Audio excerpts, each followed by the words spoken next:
yung kaguluhan at kawalang direksyon ng ating bansa ay nagsasalamin ng kung ano yung klase ng leadership meron ang nakaupo sa palasyo at ng ating administrasyon. Narito ang Balitang Pinoy TV.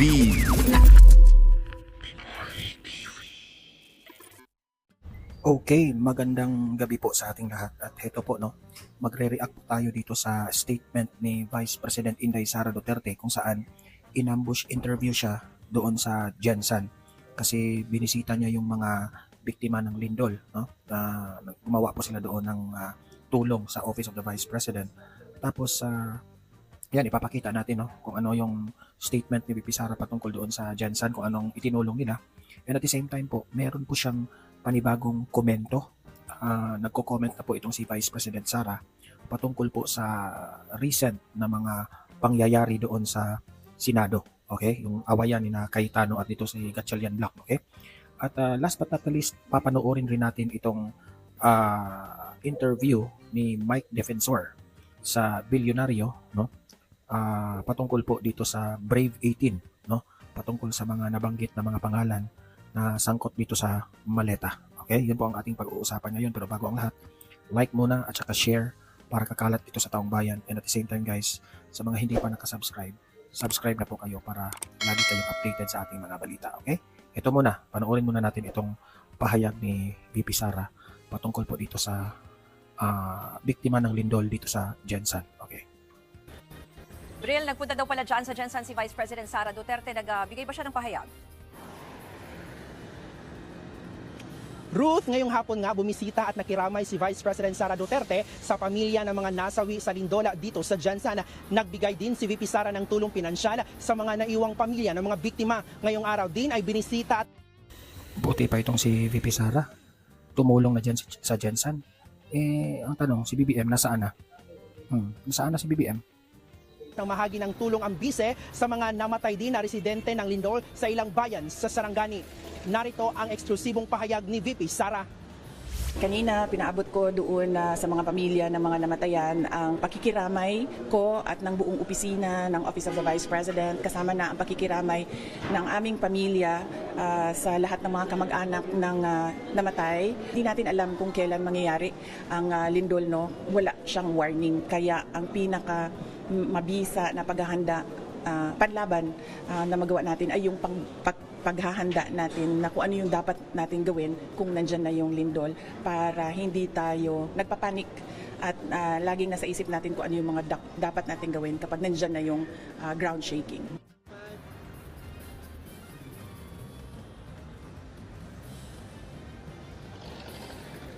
Bril, yung sitwasyon dyan sa Jensan, na nagpapatuloy ba yung clearing operations? Halimbawa, lalo na yung mga ospital, working na ba sila ngayon? Fully operational na ba? At restored na ba yung kuryente?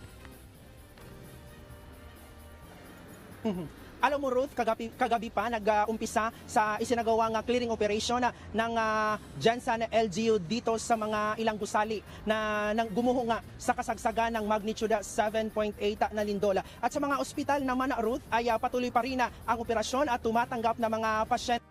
So grabe rin pala yung sinapit ng mga taga Jensan sa lindol. At buti naman nandyan si VP Sara, yung Office of the Vice President ay nandyan kaagad para tumulong. Thank you very much sa fast na tulong mo sa Office of the Vice President. VP Sara, maraming salamat po sa iyong agarang tulong. At ito naman, pakinggan rin natin ang opinion ni VP Sara patungkol po sa away sa Senado. Itong majority at minority, alam naman natin, dalawa yung Senate President ngayon because yung Gatchalian Blanc, they claim na sila yung tunay, pero sa batas naman ay marami silang nilabag sa batas. Ito yung comment ni VP Sara. Pakinggan natin. Oo. Yung kaguluhan sa Senado ay nagsasalamin ng leadership ng administrasyon. Yung kaguluhan at kawalang direksyon ng ating bansa ay nagsasalamin ng kung ano yung klase ng leadership meron ang nakaupo sa palasyo at ng ating administrasyon dahil lahat naman ng tao nagre-recognize sila ng kung ano yung direksyon ng isang leader. Pero kapag wala yung direksyon, wala yung vision, ay nagkakanya-kanya talaga ang mga tao. Yan yung nakikita natin sa hindi lang sa Senado but sa buong bansa. Sa dalawang Senate President, si Acting Gatchalian at si Rolling Simons kanina. Wala akong individual na mensahe para sa ating mga miyembro ng Senado, pero dahil sila ay hindi dalawang grupo kundi isang institusyon, ay dapat pag-usapan noong 24 kasama yung mga nakulong kasama yung nagtatago kung ano ba dapat ang prioridad ng kanilang institusyon at ano yung kanilang trabaho na naaayon sa ating saligang batas.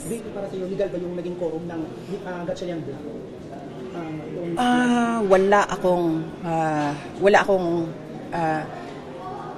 legal na opinion sa mga pangyayari.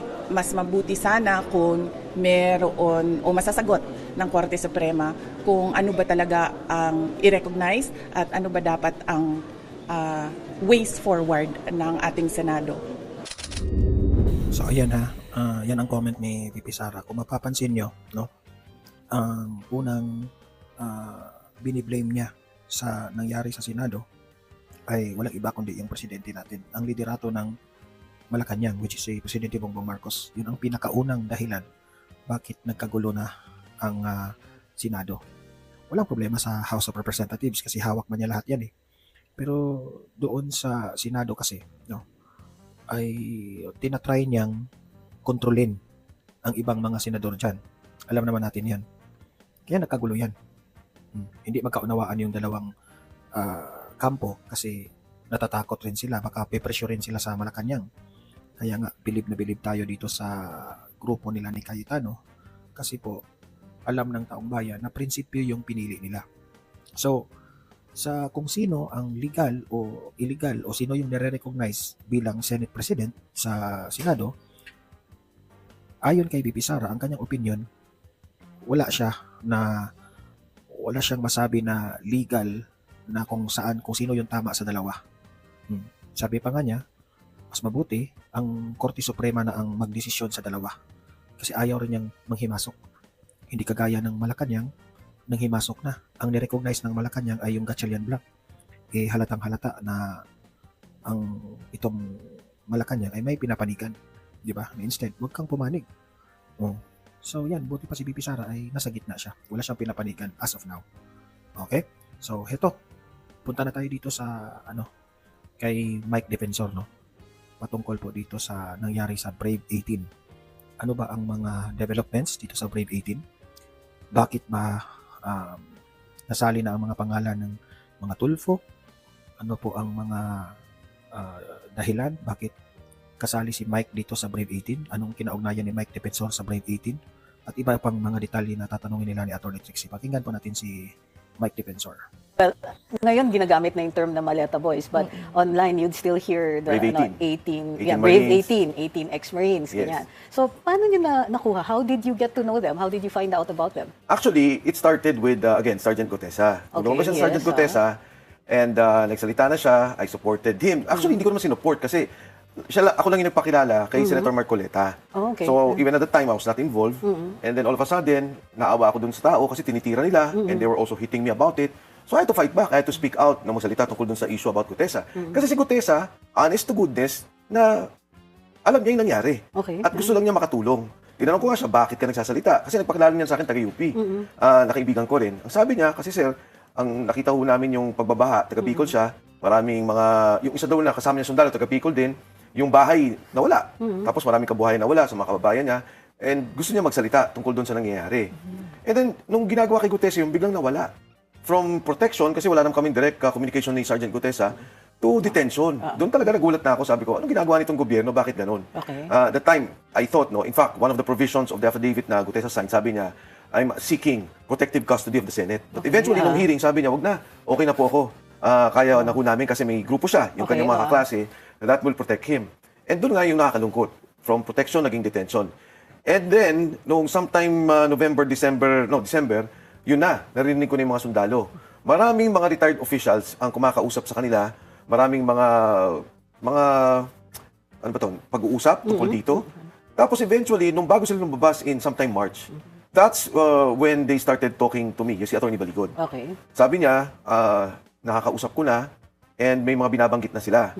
So sabi ko kay Atty. Baligod kung ano yung matutulong ko. Hindi pwedeng mangyari yung nangyari kay Sergeant Orly Gutesa. Okay. Hindi ako papayag na itong mga nagsasalitang sundalo ay gigipitin ng ganon. Kasi ang feeling ko, pati yung kay Sergeant Gutesa, may personal na stake ako doon. Okay. May yung konsensya ko na, ano ba itong nangyari? Itong tao, walang kalaban-laban, nagsalita lang, sundalo, mahal niya yung bansa, gusto niyang ipakita kung nangyari, pagkatapos all of a sudden makukulong. Tinatakot yung pamilya, tinatakot si Gutesa. So, yun din yung naging role ko sa 18 Marines. That I will support them, assist them in whatever way I can, nang hindi sila maipit ng katulad na nangyari kay Sergeant Orly Gutesa. So wait, I just want to know, si Sergeant Gutesa is in the Philippines under detention. Saan siya nakadetain? Actually, alam mo, Atty. Trixie, no, Relly, a month ago, may balita kami na pinatay siya. Pinatay Yikes. siya. So, pinapacheck ko, pinapatanong ko, kasi nga wala akong direct contact sa kanya eh.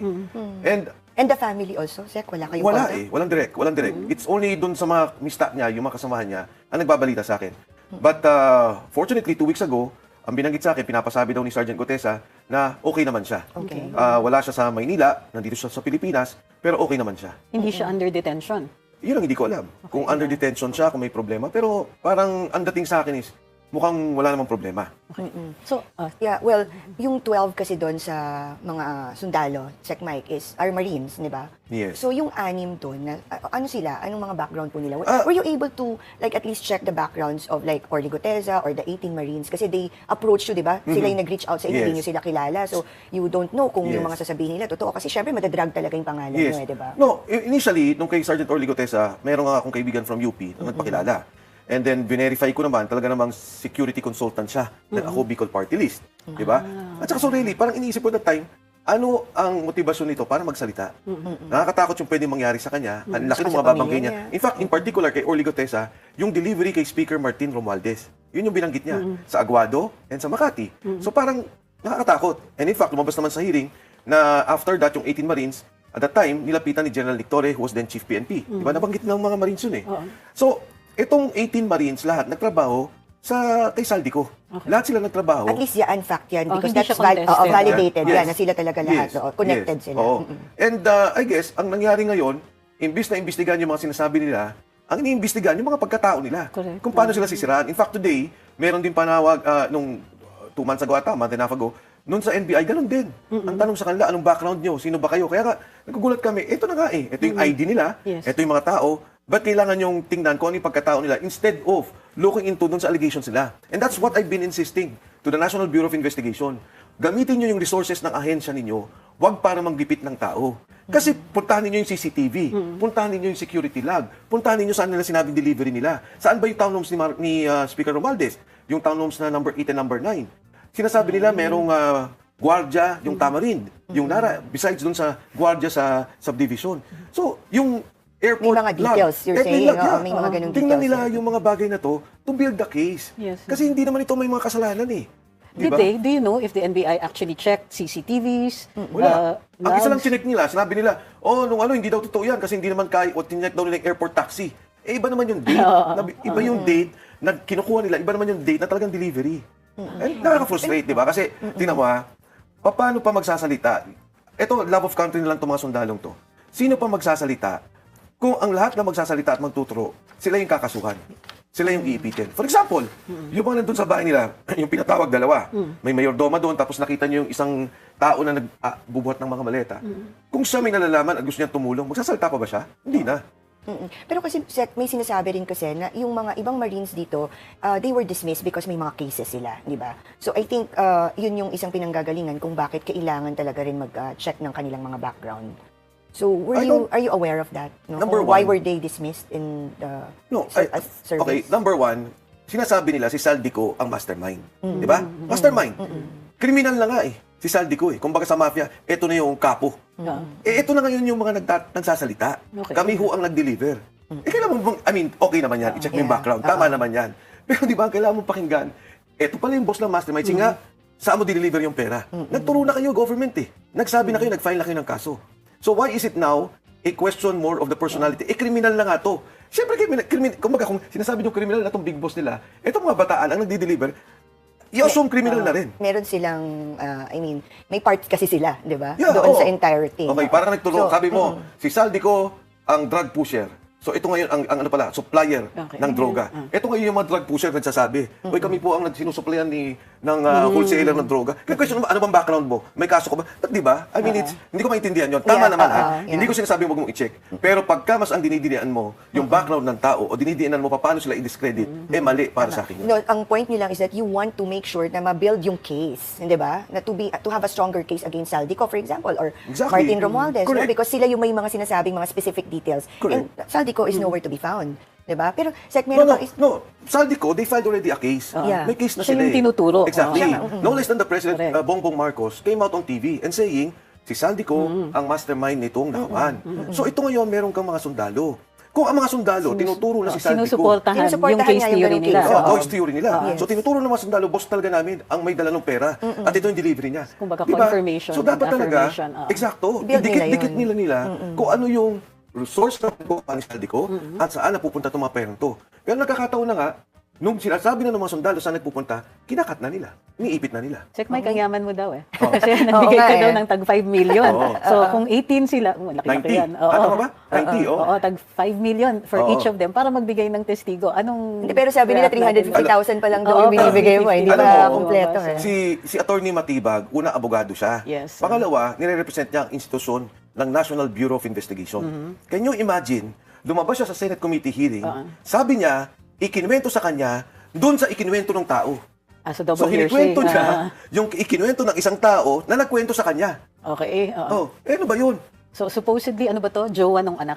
Tama ba yun? Daw. Parang ganun yung Daw. ano. Daw. oo, Daw. isa sa mga... Hindi yung ano kasi Ngayon, sinasabi niya, isa sa mga Marines daw yung ano eh. Hindi. Isa doon sa Maleta Boys yung Hindi. na-disclose, so hindi siya. Hindi, ang sabi niya, ikinuwento doon sa nagkwento sa kanya.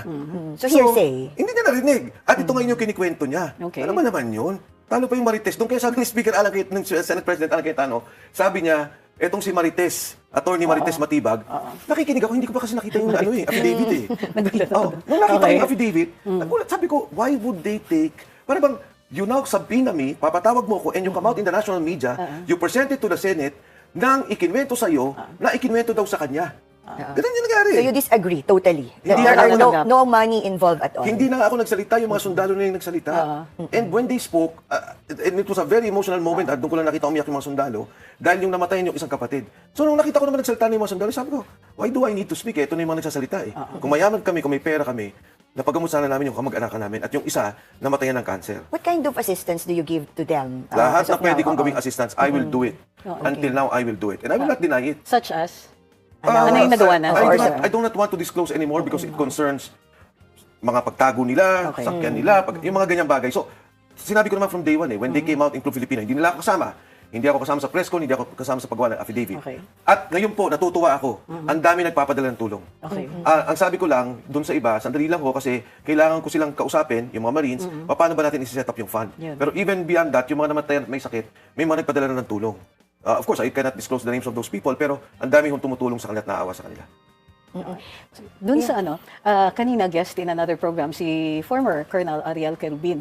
At sinasabi niya, parang ginagamit daw, kinakasangkapan itong mga Marines, former Marines or former AFP enlisted personnel para sa politika, para sa ano, Destabilization. para sa destab. So anong Siguro reaction dapat natin ang dyan? appreciation ni Colonel Carubin dyan is that mabuti na nga nagsasalita itong mga sundalo. Ang ating flood control scandal na corruption, ang pinakamalaki sa kasaysayan ng ating bansa. It is the biggest corruption history. The most organized, well-oiled, systemic corruption that happened in our country. Hindi ba tayo natutuwa na may mga sundalong nagsasalita? Again, nagsimula po ako kay Gutesa. Gutesa approached me. At kahit naman putang ninyo sa Gutesa, hindi ko yan nilapitan.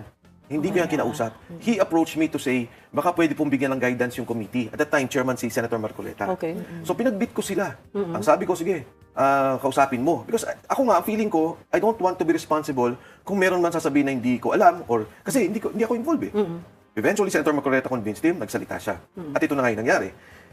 Etong 18 Marines, hindi ko alam ang circumstansya ng paglabas nila. Pero definite ako na itong mga sundalong to, lumabas sila on their own volition. Gusto nilang sabihin kung ano nangyari. Nung nakita na nila si Sergeant Gutesa, nagkaroon sila ng lakas ng It loob. was the trigger kasi pala si Gutesa, kausap niya yung dalawa. Nung recall ninyo na parang may kwento ko na sa harap ko, nagsasalita si Gutesa, may mga kausap speakerphone. Okay, Na supportahan niyo ako, yung mga videos, yung mga litrato, Pictures, kapitan ninyo, ha? Opo. Yes, sir. Yes, stop. Ganon. So, ito yung mga sundalo na lumalabas ngayon. Siyempre, hindi mo maalis. May politika talaga. Wala tayong matatanggal dyan. Kasi nga, nagtuturo itong mga sundalo. For example, kay Speaker Martin Romualdez, itinuro si Sandro Marcos. So, ang treatment ng administrasyon, nasabi nila noon, imbestigahan natin yan, maya-maya. Ang ginawa nila ngayon, sinisiraan. Pinipilit itigil, katulad ngayon sa Senado. Sinabi nila ngayon, biglang merong threat. Di ba? At kaya nga hindi matutuloy yung hearing bukas. Bakit? Dahil may 14 pang sundalo na gustong magsalita. Hindi kayo nakausap. And from what my understanding is, sila yung nag-volunteer. So, hindi ba tayo natutuwa na yung mga sundalo nagsasalita? Tanggalin mo natin yung politika. Diba? Alisin muna natin yan. Pakinggan natin sila. Now, may mga common denominator si Gutesa at saka yung mga sundalo. Si Speaker Martin Romualdez, parati lang sinasabi. No less than Speaker Martin Romualdez already spoke on TV. Di ba? Sabi niya, on video, sabi niya, I will not go down alone. And I will expose everyone. Hindi ba tayo natutuwa na lumalabas to? I think that is the better treatment. That is yung appreciation natin na kahit papano may mga nagsasalita para ituwid itong nangyari sa bansa. Kasi they're saying also that this can also be a distraction dun sa impeachment case ni VP Sara. No, yan yung mga ibang sinasabi ng mga critics. Yun yung, No? Alam mo Sec. ba, yes, paano hindi magiging distraction? Ang pinag-uusapan mo kay VP Sara, 125 million. Dalawang maleta lang yun. Dito, trilyon. Oo nga pala, no? Diba? I mean, assuming mo na lang din. O sige, may problema sa corruption. 125 million. Dito sinasabi, minimum delivery, 500 million. Siyempre, ang tao, nakikita rin naman yan eh. Di ba, ang tao mismo, ang nagkakaroon ng appreciation, ano ba itong mga issues na to? And I've been saying this to sa mga dilawan, sa mga pinklawan. Ang parati kong sinasabing criticism ko sa kanila, Ito na nga mga kabalita. Ano na ang masasabi nyo patungkol sa balitang ito? Please comment down below mga kabalita. Pag-usapan natin yan sa comment section. At kung di ka pa nakasubscribe sa ating channel, baka naman